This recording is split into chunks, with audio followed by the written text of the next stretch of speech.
Ya. Terima kasih pemirsa, saat ini saya bersama Bapak Menteri BUMN, Pak Erick Thohir, dan saat ini pertandingan Persebaya melawan Bali United baru saja selesai. Pak Erick, apa kabar? Baik. Alhamdulillah Pak ya. Kangen nonton bola. Oke, terima kasih Pak Erick. Kita tahu bahwa BRI Liga 1 sudah berjalan dengan normal dari awal dan kemudian tinggal 1 pekan lagi. Dan salah satu kesuksesannya ada sponsor dari BUMN dengan BRI. Bagaimana Bapak melihat dan mengevaluasi jalannya kompetisi sampai dengan pekan ke-33 ini, Pak? Ya, saya rasa berjalan sangat baik ya. Karena memang kan semua pertandingan olahraga, liga olahraga sedang dihadapi dengan situasi COVID juga. Betul. Jadi memang tidak bisa memuaskan semua. Ya, pasti ada sepertinya ini nggak bisa main, itu kurang. Betul, tapi yang paling penting liga bisa berjalan dengan baik. Dan ini kan bagus apa? Buat pertumbuhan ekonomi.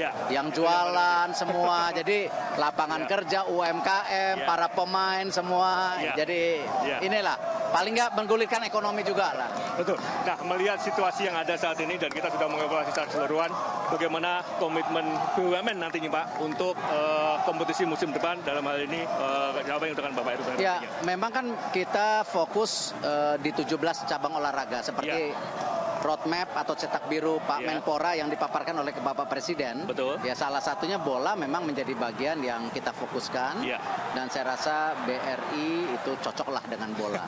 Kalau BUMN yang lain ada cocok dengan olahraga yang lain. Kita coba sesuai dengan merek masing-masing BUMN-nya gitu. Ya, Pak Erick, kalau kita tahu Pak Erick pernah memiliki tim sepak bola, bahkan cabang olahraga lain. Sebenarnya apa Pak trik yang paling memungkinkan buat kita untuk mengedepankan sepak bola ini paling tidak bisa lebih go internasional seperti itu? Ya, sebenarnya ada 3 yang paling penting. Kompetisinya harus bersih. Itu karena dengan kompetisi bersih itu membuat semua pemilik, pemain dan ekosistem daripada persepak bolaannya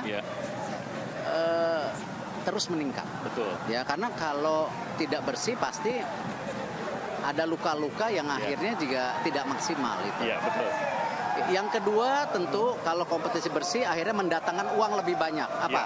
Sponsor, tiket, macam-macam. Dan itu akhirnya juga meningkatkan ekonomi secara menyeluruh juga. Iya, betul.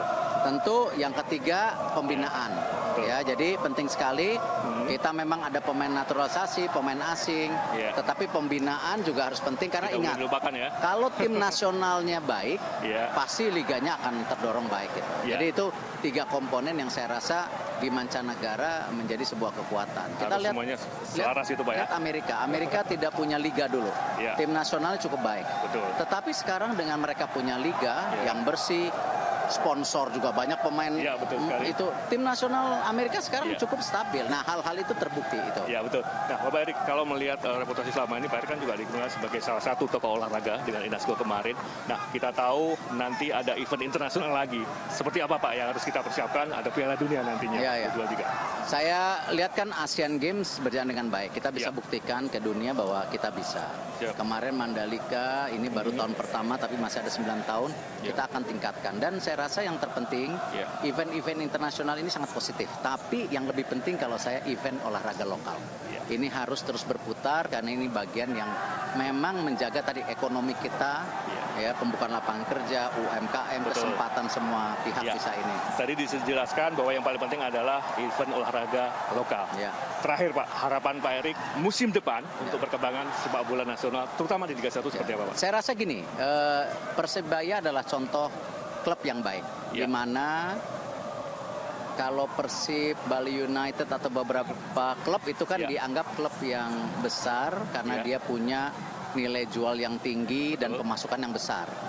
Tetapi kan kadang-kadang memang dunia ini tidak sempurna, ya kan? Apalagi di sepak bola. Nah, bagaimana kunci beberapa klub yang memang punya strategi besar bisa melihat Persebaya? Ini hal yang saya rasa positif. Dan saya rasa ini penting buat tadi di liga itu ada berapa klub besar, ada klub menengah.